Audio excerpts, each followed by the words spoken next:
Hello and welcome to another installment of me dragging my husband into my creative projects. This is Charles. A few years ago, we turned you into a bear for a Lord of the Rings party. This year, we're turning him into Candyman. We were still dating when you showed me this movie, right? Yeah. Yeah, it was a while ago that you showed it to me, and I was immediately struck by how perfect of a fit you would be for that cosplay, so we're here doing that today. Do you have any thoughts about what you're about to get into? No, I mean, I'm just getting dressed, right? Yeah. Yeah, I'm just getting dressed. I don't really think too much about the Candyman movie. Like, I appreciate it for, like, the horror film. I just think it's a character that you fit physically very well. Because he's tall. Because he's tall. And I got both my hands. Yeah. Yeah. Well, we'll fix that later. What? Let's get started. Hey, also, the algorithm has said that a couple of people are not subscribed. Oh my gosh. No. I hate when people do that. I hate when people do that. There's a couple of people that aren't subscribed, so you should probably think about subscribing.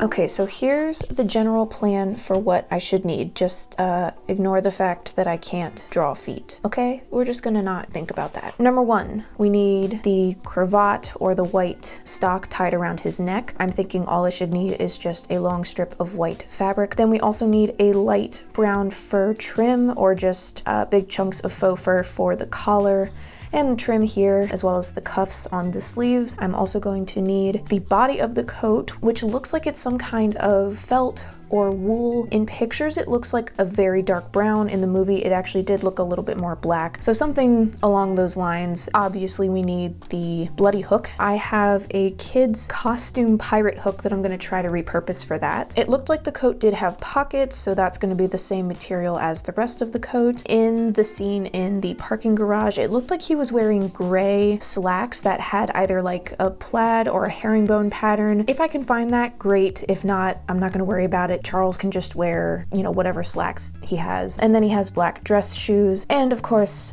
we have to tie in a bee, at least one. So I'm not sure exactly how I'm going to approach that, but there has to be at least one bee, obviously. So with my list of all the elements we'll need, let's see what I have on hand, and then we're gonna hit up the thrift store and see what we can find there. I already had plenty of white fabric to make a cravat and an old bed sheet for making a mock-up of the coat, and as mentioned, this children's Halloween prop for the hook. Everything else would need to be sourced from the thrift store, the craft store, or online. I first headed to my go-to thrift store for secondhand fabric, as they usually have an extensive linen selection and a lot of clothes to choose from as well, but I was kind of disappointed in what was available. I considered this faux fur shrug, but the color was way too light, and it didn't look like enough fabric. I was also turned off by how expensive their long coats were, considering how much reworking they would need, but this fur would have been a good color match, and I probably should have bought it. I am, in hindsight, mad at myself for not buying this dark brown fur blanket as well. I think at this point in the project, I was so set on finding very specific things and being super picky about color and fabric type, partly due to how different the coat looks in all of the reference photos I'd collected versus how it looks in the movie when I recently rewatched it, versus whatever I was seeing in my head. As I'm sitting here editing this, I am so wishing I had a time machine to just go back in time and smack some sense into myself. I really wish I would have bought either that blanket or that coat. Lesson learned the hard way, of course. This is usually my go-to spot for thrifting fabric, but alas, there was nothing today. I guess we will try the fabric store in a couple of days. When I got home, I double-checked Charles's measurements, then printed out a coat pattern that I thought I would be using. Emphasis on thought.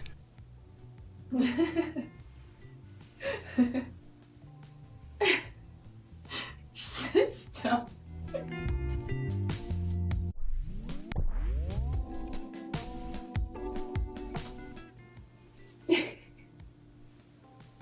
This is highly unprofessional.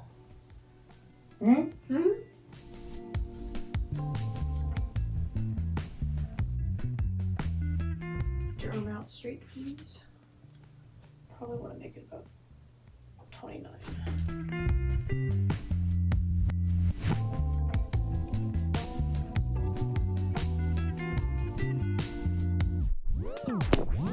At this point in time, I still planned on finding or buying fabric to make the coat from scratch, so I printed out this free coat pattern from Mood Fabrics.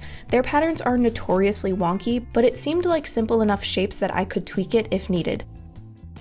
So I really haven't even gotten a start on this, and I'm already faced with a rather serious conundrum, which is not the fact that I haven't finished cutting out this pattern yet, although that is driving me a little crazy. But what I'm running into is just not being able to find the right fabric without it being insanely expensive. My trip to the really big thrift store the other day yielded nothing. There were a couple items I considered, but honestly, they were kind of expensive for how much reworking they would need. But I'm starting to wonder if I should have, because the fabric that's available to me online is so expensive. We did stop at the craft store yesterday. They had nothing. They had nothing that was close to what I need or want. So right now I have a few options lined up online that I might purchase. They're going to be getting here at the 11th hour, which is not great. But what I'm going to do before I click that purchase button is I'm going to do one last pop in at the thrift store, a smaller one that's on my way to work. And also I'm going to pop into Walmart tonight and see what they have. If they have anything that's remotely close to what I need, I'm just going to get that, because then I don't have to worry about shipping. One last hope that I can find something. Honestly, if I find a really big men's coat, I might just buy it and rework the coat. I doubt that I will, because no one is as tall as Charles. But you never know. Well, let's go check one more thrift store. I gotta start making some moves. And against all hope, there was a singular 3XL men's wool coat at my dinky local thrift store for $9. It definitely was going to need a good bit of reworking, but I was so relieved to find the fabric for the body of the coat at this low price, especially since I didn't have time to drive all the way back to that first thrift store again, and the options I had to choose from online were not going to be the wisest financial choice. This project was already off to such a rocky start. Just trying to gather all of the materials for this project was really sending me into an existential spiral.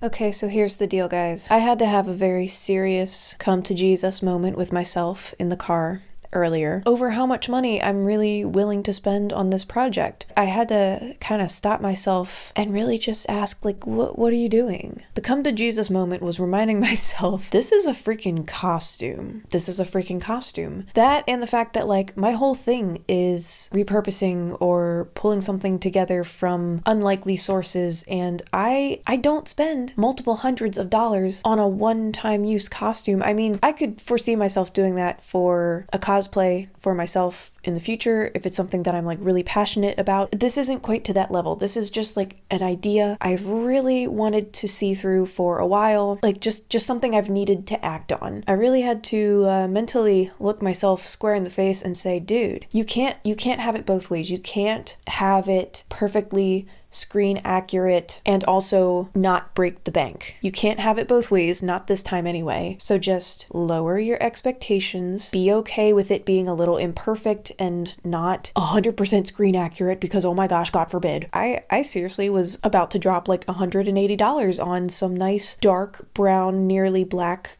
wool blend fabric, and then I was like, that's insane. If I was making a genuine winter coat for my husband that he would actually wear, then yes, I would spend that money on him for a nice coat that he would wear multiple times, but he's not gonna wear this. This is a costume. This is a costume. I also have to remind myself that projects like this, projects that I'm the most excited for, also perform the worst on YouTube, and it is what it is. That's not going to deter me from making this, but I do think it's something to keep in mind as far as how much I'm willing to spend on a project. The people who care about how it looks and how accurate it is or isn't, it's just going to be a handful of people that like already know the movie, are already interested in this character. It's not going to be that many people, so really it comes down to me. The only person who's going to care is me. And can me be okay with it not being perfectly screen accurate? Yes, me can. Because me has to. Because me doesn't want to spend several $100s on a stupid costume. I'm not doing it. I'm getting way too in my head about this project, and I haven't even like started cutting out fabric. I don't know, guys. I just had to really pause and reorient myself on the straight and narrow path. That doesn't make any sense. Reorient myself on a slightly more sane path. This is still going to be insane, but at least slightly more sane, as in I'm not dropping buttloads of money that I don't have on a costume that only I care about. It just didn't make sense. It just didn't make sense, you know? Okay, we're going to do this a little bit cheaper. Oh, I need to go to bed. Oh my gosh, after all of that nonsense, let's just freaking make this thing already. With a large coat to repurpose and the rest of my materials ordered online, I was finally able to get to work. A mere 4 days before Halloween, which was when I wanted to have this finished. All right, show the good people the coat. It's definitely very boxy, and it's just a little bit shorter than I'd like, but I think we can make that work. The cravat was by far the easiest thing to make. I cut a long strip of fabric about 60 inches long and 9 inches wide, which I then folded in half and turned right sides out. That's literally it. That's it. To start on the hook, I removed the curved portion near the base so I could extend it with this extra piece of scrap plastic. This extra piece was actually just packaging from a pack of glow bracelets. I pushed the extender several inches into the inside of the base so that it could act as a handle, then I reconnected everything with hot glue.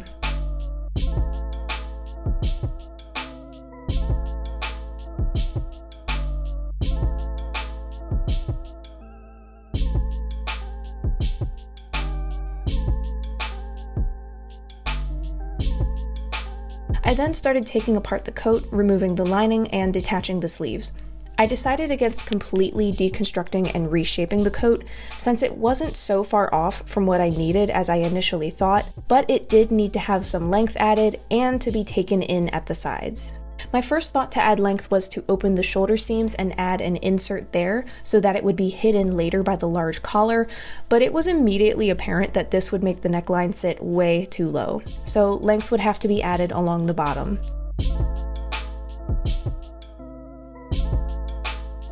But first I needed to make my adjustments on the side seams for a slimmer fit. One thing I wish I'd done differently here is taper my new seam line so that the coat flared a bit more at the bottom. As it stands now, I made it pretty straight up and down, taking in an even amount all along the length of the side seams.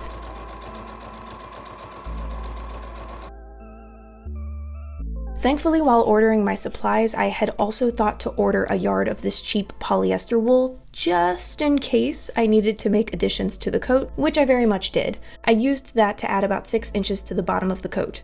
It looks so crappy up close, like it's super cheap and plasticky feeling, but I figured the hem is not where the eye is immediately drawn when looking at someone, so hopefully it won't be too obvious. Because that's pretty much all I had to work with. It was that or nothing. It was that or have a coat that's too short.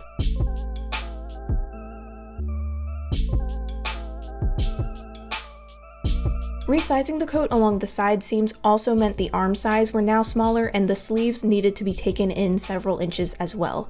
This was tricky and took much finagling and reshaping, as well as the slightest gather at the top of the shoulder, but eventually I got them to fit back in place and I reattached the shoulder pads.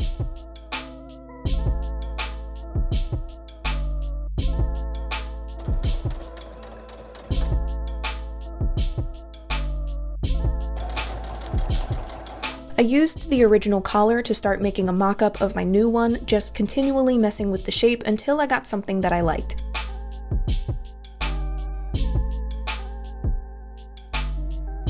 It was also at this point that I realized I was not going to use this pattern that I spent literal hours putting together and spent a non-insignificant amount of printer ink and printer paper on. If anyone ever tells you sewing is a relaxing hobby, they're lying.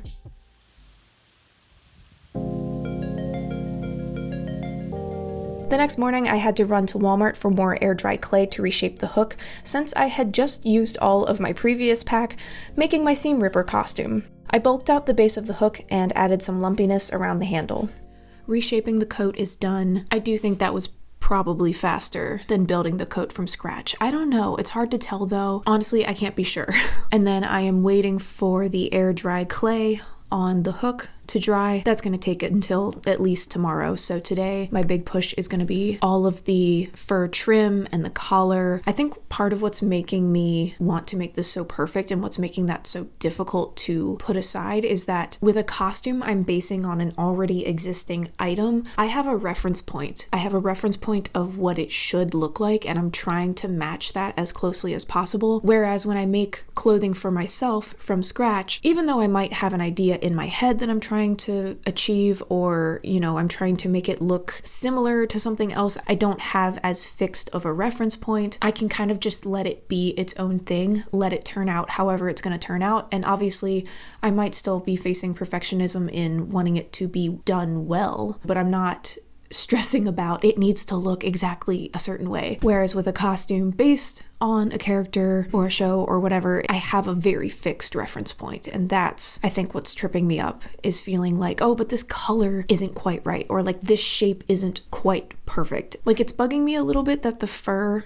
is not quite the right color. I don't have the time or the money to search all around the planet and the internet to find that, so we're just gonna make do with what I found on Amazon. And I think ultimately the costume will still be recognizable for the character that I'm creating. It's fine. It's fine. It's fine. I probably could have skipped this step, but I decided to add pockets more similar to the actual costume, and I just laid these right on top of the existing pockets. Then I could no longer procrastinate making this dang collar. I made a backing out of some black fabric before cutting out the actual fur collar. I'm not thrilled about the color of this fur, but this was the closest thing I could find on Amazon that wasn't too dark, and it looked like it was slightly darker when I was buying it online. In all of my reference photos of Candyman that I gathered from online, the fur looks somewhat darker than it did while rewatching the movie on my TV at home, so I don't know. Call it an artist's interpretation or something. I attached the interfacing to the black fabric and tried to attach it to the fur, only then realizing I should have put the interfacing directly onto the fur fabric because it shifted around like crazy. So once I remedied that, I could attach the two halves right sides together, and then I made a few adjustments to the shape of the collar.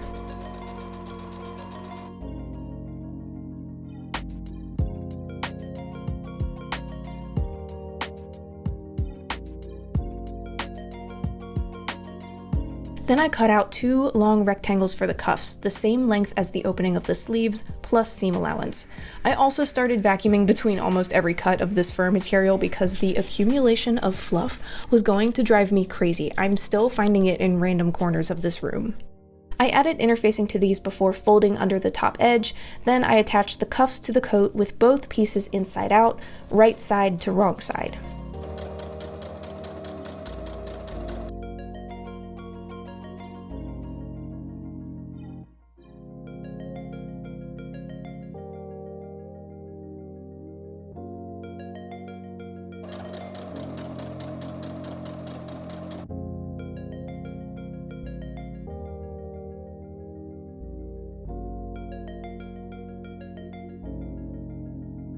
I cut the remaining fur fabric into long strips 5 inches wide and attached them into one long continuous piece for the trim. And for some reason at this point I decided I wanted to close up the vent in the back of the coat and create a continuous hemline, but I think this further reduced the movement and flare of the garment along with my straight side seams.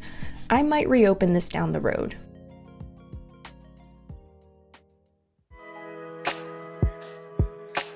The next day, I was still having serious doubts about the color of this fur and whether or not the collar was big enough, but I had 1 day left to get this done and 0 fusible interfacing left to remake it, so I just had to attach the darn thing.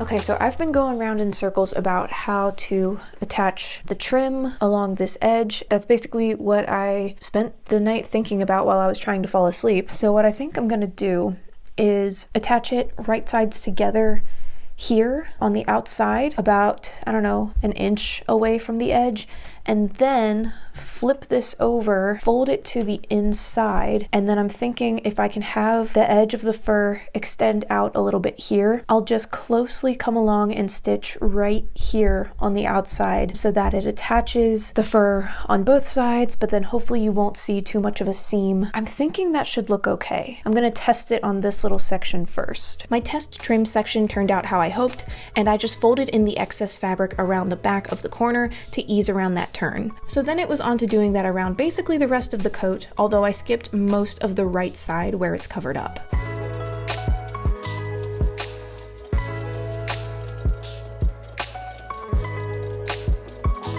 Halloween Day was a mad dash to the finish line, finalizing all the last little touches. I sanded and painted the hook with a base coat of primer, then added a few screws before painting it. Nails would have been more accurate, but my thought is that the screws will have a better grip in the plastic, whereas nails might slide right out. I also did not paint the stump to look as gruesome as it does in the movie. As much as I love horror films, I actually really don't like excessive gore, and I didn't feel like making the stump grotesque was really necessary to complete this costume. Then there's still the question of how to add a bee. I had bought these little bee buttons from Walmart as a backup in case I didn't find anything better, but I did end up finding a pack of plastic bees on Amazon that was a better fit. This was the smallest possible quote-unquote realistic bee I could find. Unfortunately, it only came in a pack of like 30 other bees and wasps, so now I just have a collection of plastic bees and wasps. Like, what am I supposed to do with that? I hot glued magnets onto the bee and onto a small piece of cardboard so that it could be sandwiched onto the coat. Lastly, I added a few Velcro patches along the front as a closure. You were not content with the stories, so I was obliged to come. Be my victim.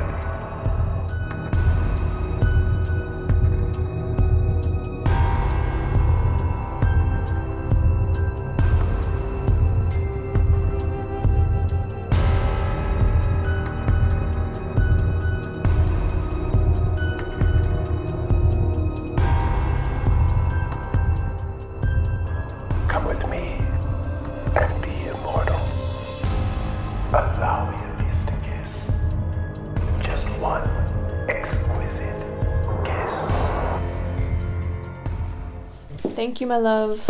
Yeah, any of the One Piece fans out there, in the comment section down below, who wore it better, Candyman or Crocodile? So just write that down below. Guys, it's finally done. I've been working nonstop like a mad woman all week, neglecting my poor husband to get this done. I'm so happy to see this finally come together and finally get created. I think it turned out pretty good. I have a few things that I would tweak or, would wish that had turned out otherwise, but some of those things are just down to what I could find material-wise, supply-wise, time limitations and constraints. And I think some of it is just, again, me wanting to have it look or feel a certain way, but having to temper that with the reality that this is a costume. Also, because I was modifying a pre-existing coat rather than making it from scratch, I wasn't able to make the sleeves as long as I needed, so that meant pulling the cuff out a little bit further. Yeah, we just had to unfold it further down than originally planned to make sure we covered